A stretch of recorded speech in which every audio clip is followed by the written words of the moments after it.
And we're back to Exodus, and we're doing something that is involved in the Bible where bread comes out of the air, out of the sky. I was thinking of some tricky thing to do if I could have little pieces of pumpernickel bread, on the ceiling and then pull a string and they fell down and all of this stuff. But I thought, no, anyhow, bread doesn't fall out of the sky. That's what we're talking about today. But there's something much more important than that, and I want you to consider this, because what's becoming apparent to me as I'm looking at this is that the whole concept of the Bible and ancient documents is falling into line on the basis of this Greek mythology or mythological description of the human mind, which is taking the lowest point of consciousness as earth, the second stage as water, the third stage as air, the fourth stage as fire, and the final stage is the new mind.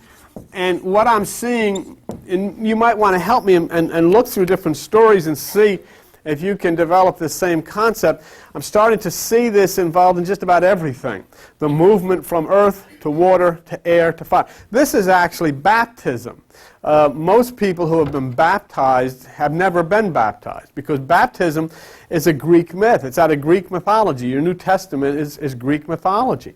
And it talks about taking the earth, which is your mind, into a second stage of consciousness through meditation, which is called water, rising out of that stage into a third stage, which is called air, rising out of that stage into the fourth stage, which is fire, and then developing the new mind. So this is really baptism. Baptism then becomes a psychological thing. Interestingly enough, as I'm looking at all of these various stories in the Bible, I'm seeing a lot of this as here. Remember, first of all, we had the people of Israel in bondage in Egypt at the lowest point, which was the earth. Then they crossed the Red Sea, and last week we're at the bitter water of Marah. Now what's happening this week? Bread is coming out of the sky, out of the air, and then in a couple of weeks we'll get to the point of fire on the mountain. So everything, and what's so interesting here is that this whole story has nothing to do with Jews running around in the desert, nothing to do with fires, nothing to do with any of this stuff, nothing to do with water. This is talking about your brain. This is talking about how your brain works. The whole thing is myth. And if, what I'd like you to do, if you haven't ever seen it, is go to the library and check out that series that Joseph Campbell did with Bill Moore called The Power of Myth. And one of the things that Joseph Campbell said is one of the most destructive things that's happened to society is we've lost our myth. We don't have it anymore. And we're taking all of these stories literally, and we miss it. Here's a document that's called Exodus that's talking about the development of your mind. It's talking about what goes on inside of your brain. It's talking about how you touch it, how you make it work, and we read it as real story. And we miss the whole thing because we don't understand the myth. So last week we had these people coming to this place of Marah, which is bitter water. In other words, it is water, it is what we think is truth, but it's bitter, because the fact is that when we followed this particular direction, we found out it wasn't true, and we became very, very bitter. And so that's where we were. But after we overcame that by putting the tree or putting ourselves in the water of life, which is the second stage of consciousness, the water became sweet. And on page 60 in Exodus chapter 15 and verse 27, it says, we came to the place of Elim, and there were 12 wells of water. Well, that number 12 is perfected truth, because it symbolizes that of the zodiac, the 12 signs of the zodiac. There were 70 palm trees. Then that number 7 is the sign of the 7 chakras and divine intervention. So we came to this place of meditation. We came to this place of peace, and we came to this place of relaxation. Please, when you're studying Exodus, don't think of people coming across the desert. That never happened. The people that came across the desert and that wound up in Babylon were Bedouin tribesmen who were driven out of the hills. All of this stuff was created in the spiritual mind of magnificent people whose pineal glands were flashing in tremendous sync, and they were able to put down directions concerning the utilization of the human mind. It is talking about what goes on inside of your head. The ambushes that happened to the people of Israel, they happen inside of your head. All the time you get ambushed. And so here we get to a point in Exodus chapter 15. And verse 27, where you finally come to a place of peace. See? But you see, I have people that they'll write me and they'll call on the phone or whatever from all over the country. I got a letter from San Francisco. Lady said, I meditate. All I want is peace of mind. That's when you arrive at this place of Elam where there's, the 12 wells of water. But guess what? You'll only have it for a day or maybe 2 days. Sometimes you'll have peace of mind for a week. But then you'll get ambushed. Bang! Something will happen. It has to happen. It's just like, the ocean is calm and it's beautiful, and, you go down to the beach and you sit there and little kids are playing the stand, and all of a sudden here comes Felix, and now the ocean is churning up and so forth and so on. That's the nature of life. So when you look at peace of mind, if you have peace today, there's a pretty good chance you may not have it tomorrow. If you have it this week, all hell's liable to break out next week, because that's the way it is. And that's what keeps you alive. Because you know what's going to happen if you have a lot of peace? You're going to get bored, and you're going to create hell somewhere or other. I can't stand this. What's going on? Nothing. And you'll stir something up.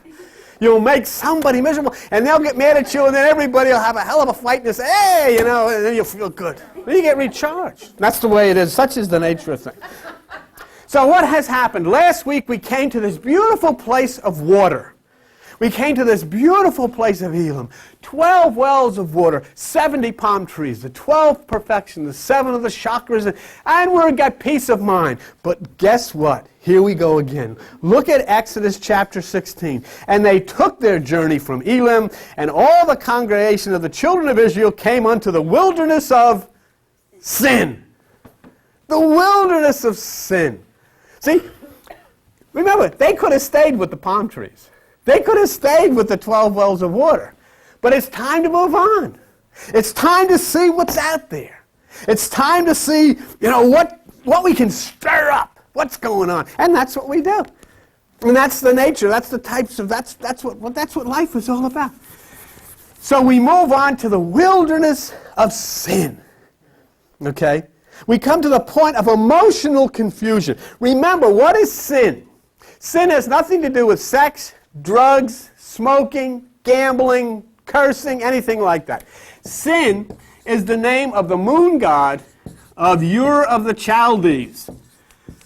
You look that up in any book of mythology. If you're down there looking for the Joseph Campbell tapes, you go in and you look up a book of mythology and you look up the word sin, you find it's the moon god. The moon represents the emotions because it reflects back whatever is shown on it. It's metaphysics.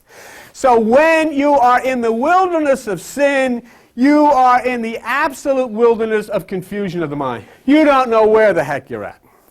You don't know. Everything looks the same. You don't know whether to turn to the left. You don't know whether to turn to the right. You don't know what to do.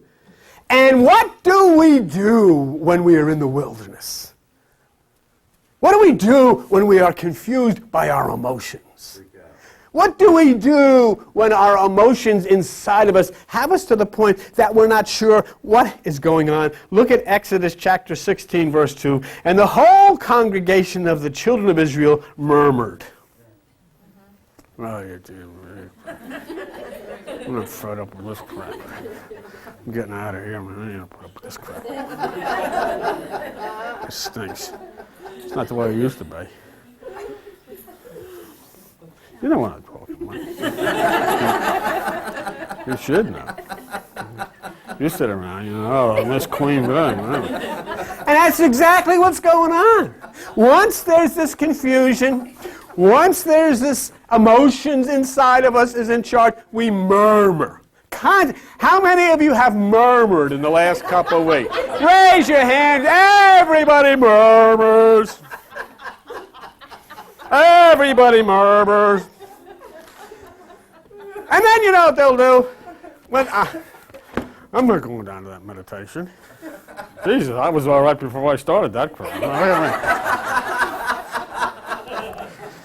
Everything was good, and then I started this. Oh, but now look at everything's all screwed up.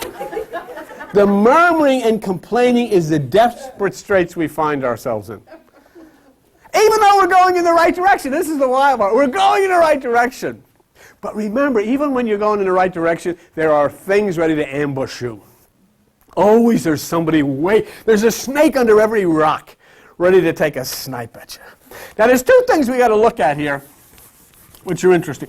See, look at what we've done here. We've taken this bizarre, stupid story of 40,000 Jews wandering around a desert looking for a street for 40 years. You know, like 40 years. Isn't the time to give? 40 years they're looking for this street. I mean, all you got to do is say, where does the sun rise? The sun rises in the east. Follow that way. Or go in the other, but no, they're wandering. So, I mean, and what have we done to it? We've turned it into a story of psychological truth about the workings of the brain, the workings of the human mind. So, and last week, remember, we got to the water. And this week, you get to the air. You move from the water to that third stage, which is the air. Now, there are two things we have to look at in the next verse and put it in a proper context. Look at Exodus chapter 16 where you are in verse 4. And the Lord says, I will rain bread from heaven. All right? Bread is truth. Remember, Jesus is the bread of life. Metaphysically, bread is truth. That's what the word means. It's just like shoot a bull means have a conversation. Shot his mouth off means spoke out of turn. Bread means truth. Now, where is the bread going to come from? Heaven. All right? Now, in order to understand this psychologically, in order to understand this, you have to pinpoint the location of this place. What is heaven? Heaven is God's kingdom. I don't think anybody would have any qualms with saying that. So if heaven is God's kingdom, then we've got to locate it. And we can do it. And you can use this book of mythology. And don't you think for a minute that this isn't. And don't you think for a minute the New Testament is not Greek mythology. It is loaded with it. It is loaded with Plato. It is loaded with Pythagoras. It is loaded with Greek mythology. It is loaded even with the fact that the word Jesus is a Greek name of Greek mythology, meaning the mythical sun in the sky. But God's kingdom is portrayed very clearly. It says here that I will rain down bread from heaven. Keep your finger in the place where you are there and go to page 853. Okay, we want to find out the location of this heaven. We want to find out the location of God's kingdom. And it says in Luke chapter 17, look at verse 21. Look for yourself. It says in Luke chapter 17, verse 21, neither shall they say it's here or there, for behold, the kingdom of God is within you. I will rain down bread from heaven. I will bring truth down from the highest point of consciousness within you. Not, folks, most 99% of the people that go to church sit in the church and honestly believe that Entenmann's cupcakes and all the Dugan's bread fell out of the sky as they're walking around. Hey, I'll take a little pumpernickel over here. Hey, not me. I don't drink that. I'm allergic to the gluten. I'll have some wheat over here. There's why. They actually believe bread fell out of the sky. Bread cannot fall out of the sky. People 100 years old don't have babies. Snakes don't talk. Fish, you can't live in their intestines. They puke and all of this stuff. These are myths. Why should we even have to sit and look what we've missed? Look what we've missed. But we've sat just like you are sitting, arms folded. Hey, bread fell out of heaven. God is good. God is good. Oh, God is good. Bread falling out, even wrapped. It's even stamped. Don't use it after Thursday. It's got everything on it. Huh? Manna, M-A-N-N-A. That's another question. We'll get into that. That's all right. That's a whole other question. No, don't be sorry. No, that's good. That's fine. I'm glad you raised that. Okay. Okay. So the kingdom is, so bread or understanding comes down from your higher mind. Now the second point is, and this I want to show you, and this is very important. If you look in Exodus chapter 16, where you are, verse 4, I'll rain down bread from heaven, and the people shall go out and gather a certain rate every day, that I may prove them. Okay? That certain rate is your persistent gradual change that occurs in you through meditation. You know, it is telling you, hey, it is not all going to happen to you tomorrow. You're not going to all of a sudden evolve into this thing the day after tomorrow. This is going to be a slow thing, a persistent rate every day. And now you come to that point of the 7 chakras. You remember? Revelation chapter 5:1, and I saw in the book, in the hand of him who sat on the throne, a book in his right hand, on the backside sealed with 7 seals.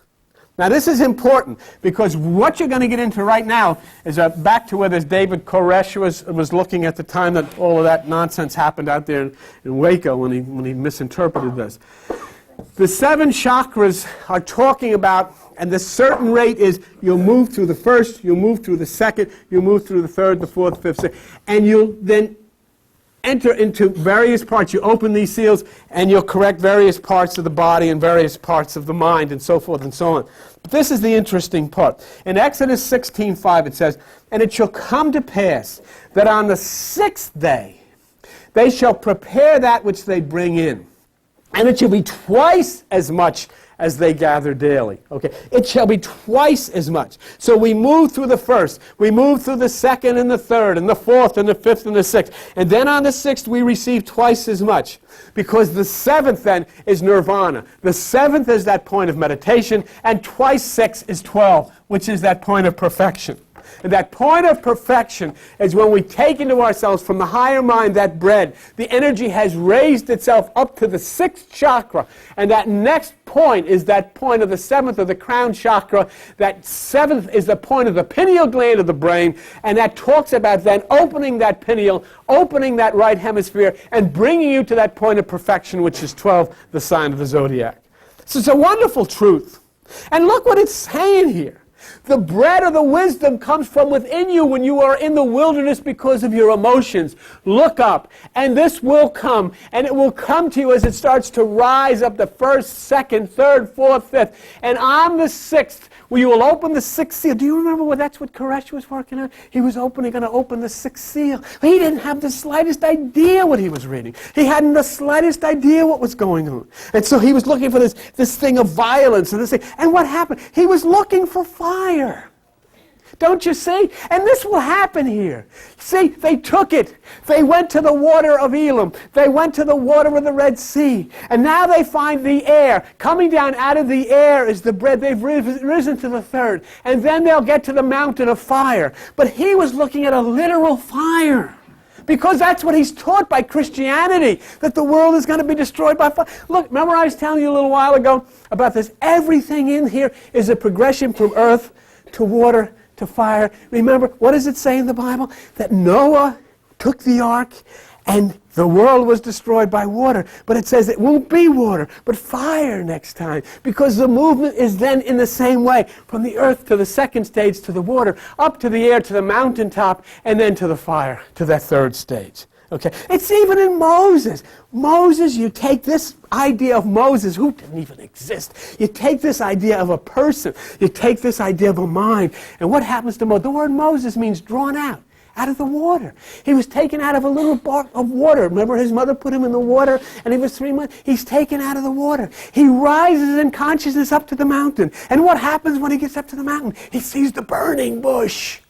Everything is earth, water, air, fire. See, because it's talking about inside of you. Everything inside of you is this gradual movement upward from a point of total ignorance to a point of beginning to understand, to a point of separation from thought, to a point of being touched by that which is the fire, or that which is the spirit, or that which is the energy within you. Now, here's a wonderful and interesting truth on page 61 in Exodus chapter 16 and verse 8. And Moses said, "This shall be when the Lord shall give you in the morning, in the evening, flesh to eat, and in the morning bread to the full." Okay. Now let's just hold on that point for a minute. As in verse 10, and as it came to pass, the whole congregation of Israel, they looked toward the wilderness, and behold, the glory of the Lord appeared in a cloud. And in verse 13, it came to pass that in the evening the quails came up and covered the camp, and in the morning the dew lay around the host. Look what we're talking about. Just try to stop for a minute. In the evening, you will eat flesh. In the morning, you will eat bread. Okay? And just try to think of what's being said here for just a moment, okay? In the darkness, in the evening, that which is truth comes to you. You actually devour yourself. You actually devour this which is the flesh. You actually consume this which is the flesh by consuming your very own being. In that point of the darkness of meditation, inside of yourself, you actually consume this truth inside of the flesh. The flesh is devoured. The flesh is gone. You separate from that which is the body. The flesh is that which you eat in the evening. And then the light comes. And then the morning comes. And then you find the bread. You find the truth, you understand.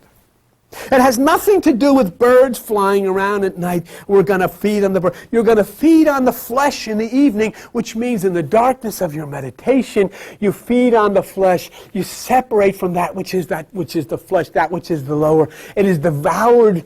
And then, when that is devoured, the light comes. It has nothing to do with the real morning. It's talking about the light comes up, the sun comes up, the enlightenment comes up, the understanding comes up. And there is bread, there is manna, there is truth, there is understanding.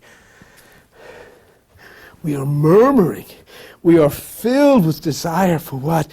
And meditation is in the evening, and the flesh is fed. And then the body cools down, the relaxation comes. And remember this quail.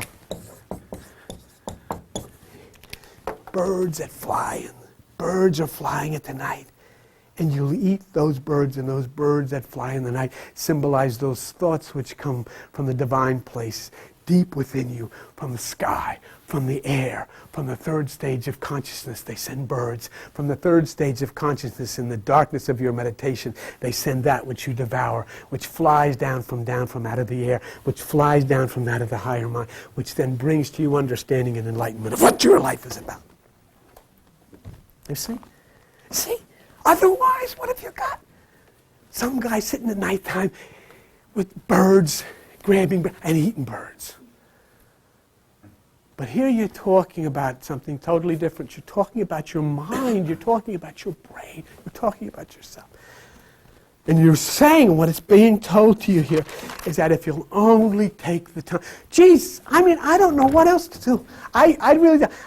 I can understand you don't believe me. I can understand. Who the heck? I'm standing in Forked River. Where the heck is that? In the basement of this guy's thing with a lady up here doing hair and nails and all this. What are you going to believe? Well, how could I be? It's ridiculous.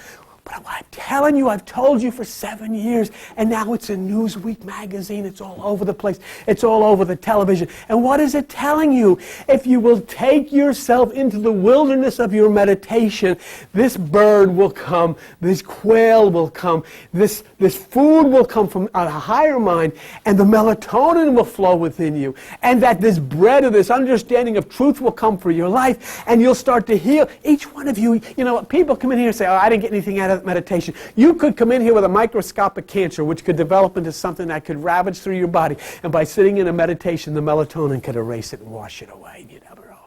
And you'd walk out the door and say, I didn't get anything out of it. You haven't any idea.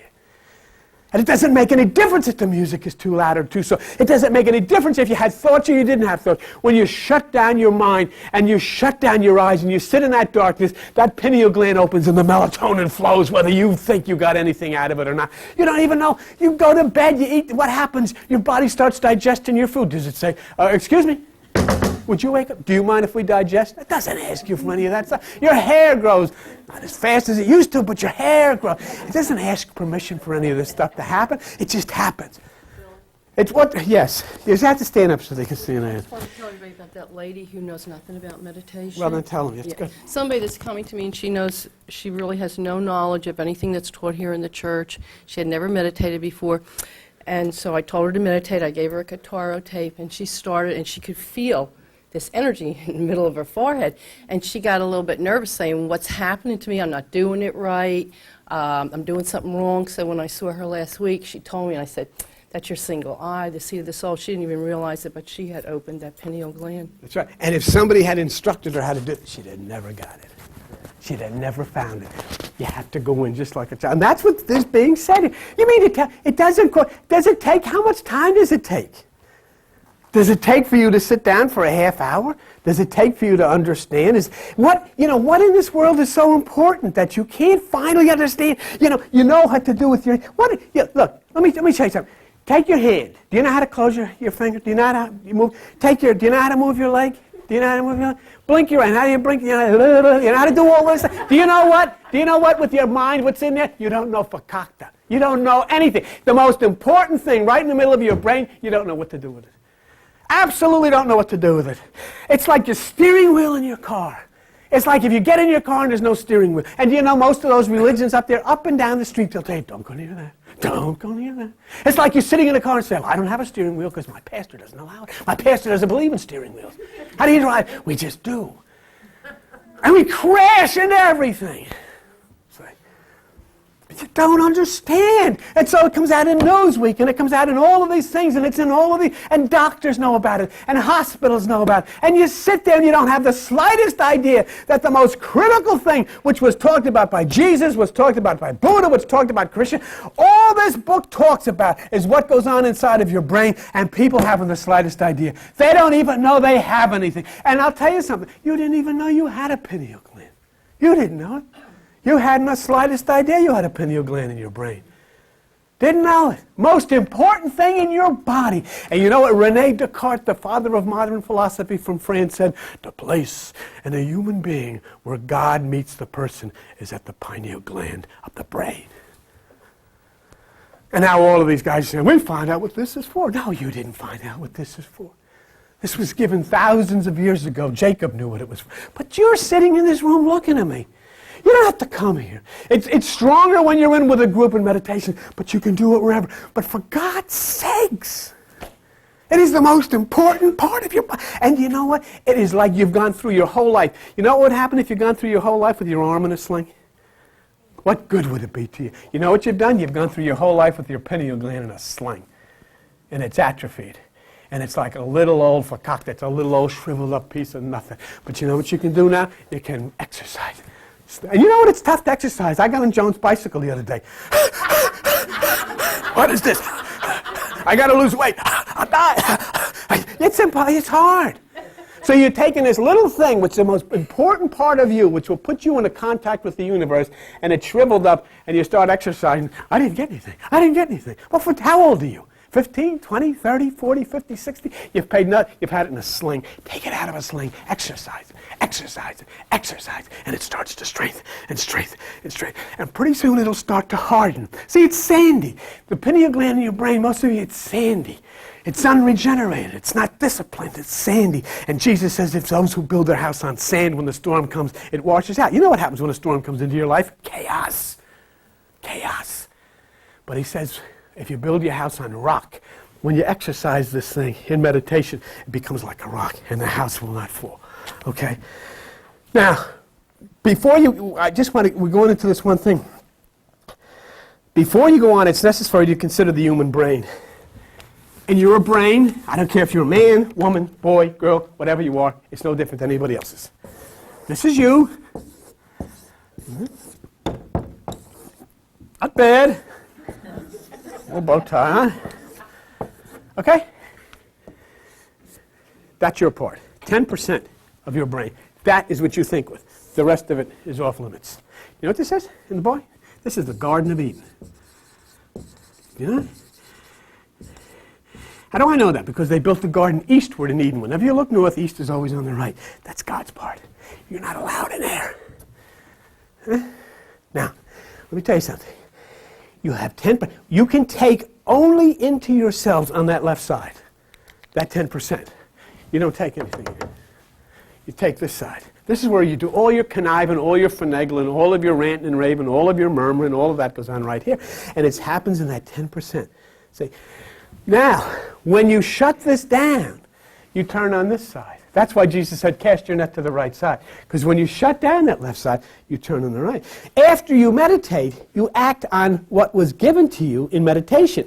But it's not over here. Now it's over here. But it's still only 10%, Albert. It's still only the 10%. It's good stuff. It came from here, but it's still only the 10%. See? So you take into you that which is the 10%. See, that's what it says. Bring all the tithes into the storehouse, that there may be meat in my tent. In other words, you give that 10%, you turn this on. Information then comes to you from this side, and you begin to understand. Now, understanding that, let's go back to this lesson. The manna is on the ground. The bread fell out of heaven. The manna is on the ground. The truth is in your mind. Now, a wonderful clue. Look at Exodus chapter 16. You see it? Look at verse 16. This is the thing with the Lord command. Gather every man according to his eating, an omer for every man. An omer is 1/10. 1/10. 10%. That's what you get. That's what you get. In other words, when that bread falls, you will take it, and it will take it into that which is your part, that 10th. That's yours. Now, you know what? Golly, Jesus, I know, for God's sakes. You know, do you know how stupid? All of a sudden you're smart. And you look at you're smart, you know all of this stuff. And you go to people and say, guess what? Let me tell you the truth about all of this stuff. And they say, oh, you're a cult. You've been hanging down in the basement of that screwy guy with the blue shirt on. Ah, don't stay away from that guy. See, because all of theirs is where? They didn't have any bread. They never ate the quail. They never ate the flesh at night, so they couldn't get into the bread in the morning. They don't know. And so they sit here with everything that they've ever had, but they've never got what came from here. Here, gather 10. Take 10%. So see what it says right there? In Exodus chapter 16, it says right there, hey, gather every man an omer. Take every man for that which is in his tent. So this is you and me, and we take in that 10% from God. Now understand, I want to tell you something. This is very interesting.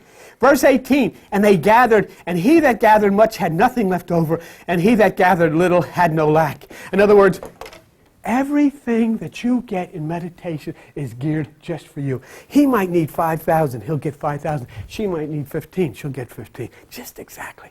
She might not be able to handle 5,000. He might go nuts if he only gets 15. It'll get exactly. And he won't need any more, and she won't have a lack of everything. It'll be just right.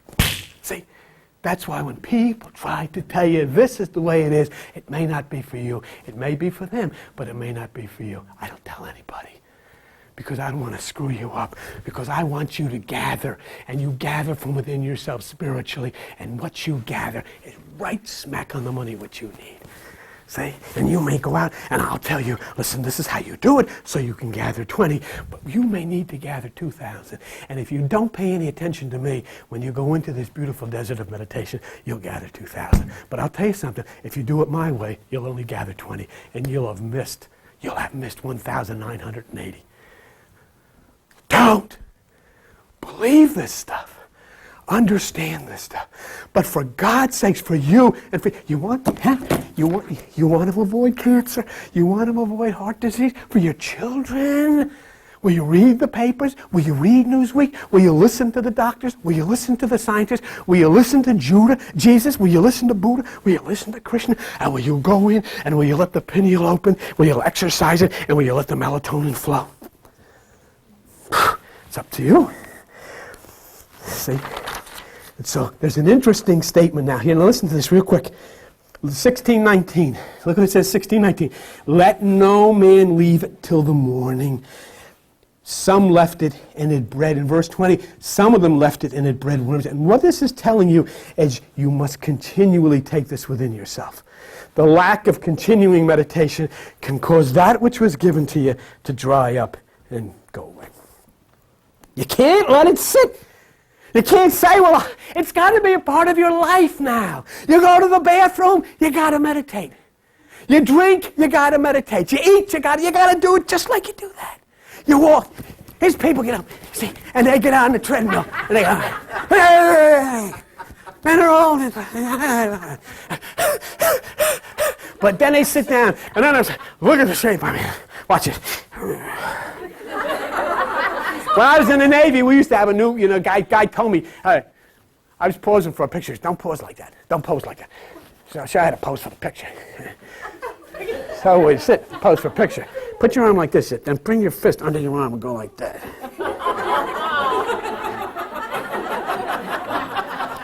I did. Look at me. Because I was skating, we weighed 124 pounds. But boy, did I have muscles. Yeah.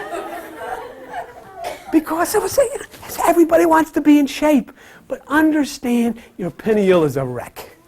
And you got to get it. You got to open it up. You got to get it going. Now, really quick, because I know you're late. I know.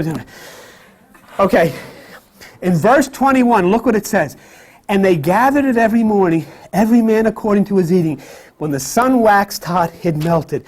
The sun is simply an allegorical suggestion that the physical solar fire, the passion from the solar plexus, the passion of the flesh is capable of destroying the gift that came from the higher mind. You've got to keep it flowing in the meditation, or that which is the energy that burns within you in the lower part will burn it up.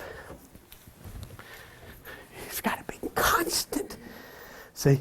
And look at verse 23. And he said, this is the day which the Lord said, tomorrow is the holy day. Tomorrow is the Sabbath. You see, remember that guy's picture up there? Tomorrow is the Sabbath. That's the seventh, the day of rest. That's the point of meditation. The seventh, the Sabbath, is the point of meditation. It says you can take nothing into the holy city on the Sabbath. When you reach the seventh, you can take nothing into the right side. You can take none of your thoughts, none of your ideas, none of your techniques.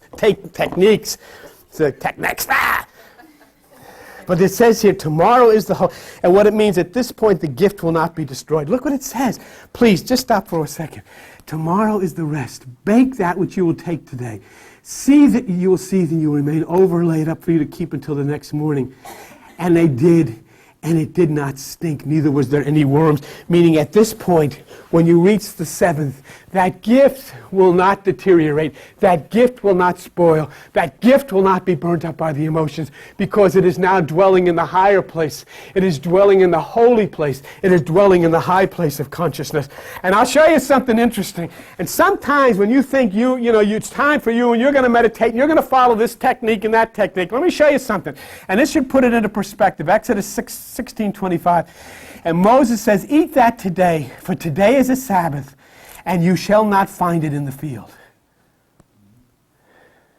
In other words, what you got yesterday, what you were given, you better consume that into you, because today you shall not find it in the field. The thoughts are gone. The mind is virgin. It is the day of the sun. It is the pineal. It is Sunday. 6 days, it says in verse 26, and you shall gather it. That's the mental activity.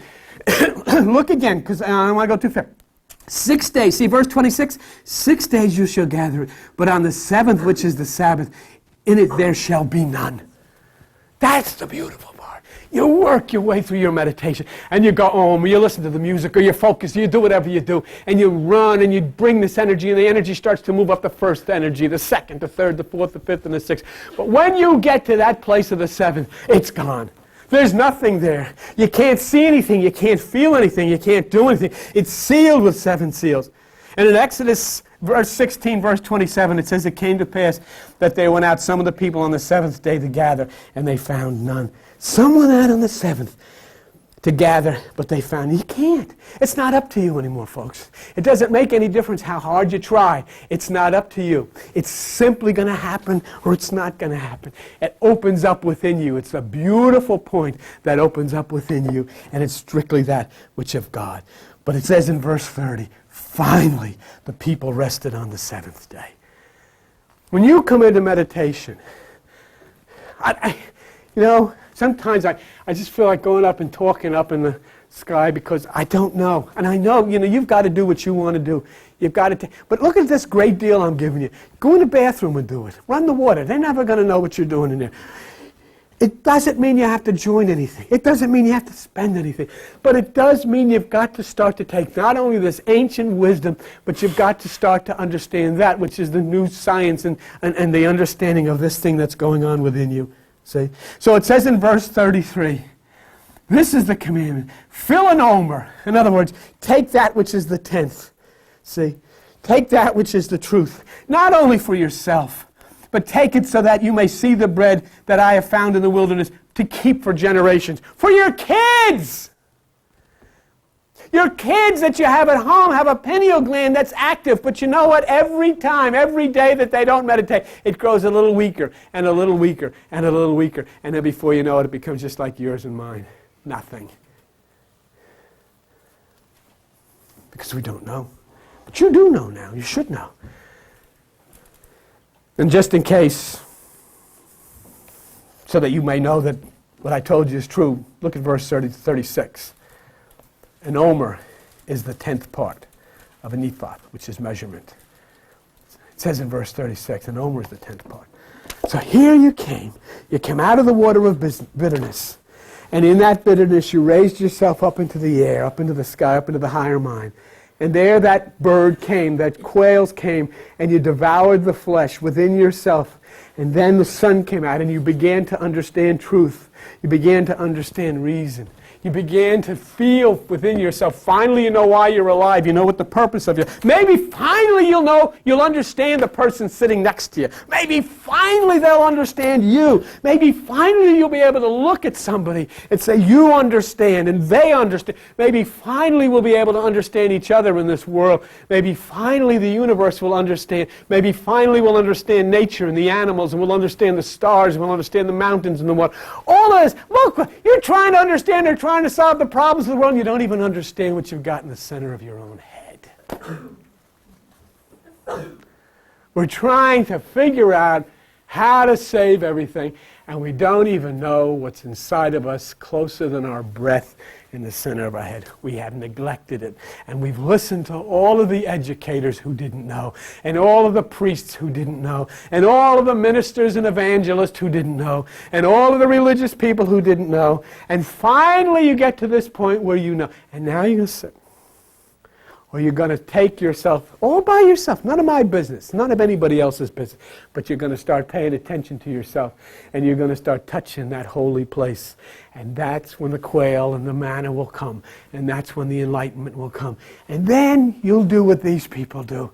You'll pick yourself up, and you'll continue your trek across the desert of the right hemisphere towards that promised land, and you'll come to the mountain, and you'll come to that mountain of fire, and you'll come to that spiritual explosion on the mountain, and the mountain within you will shake and quake.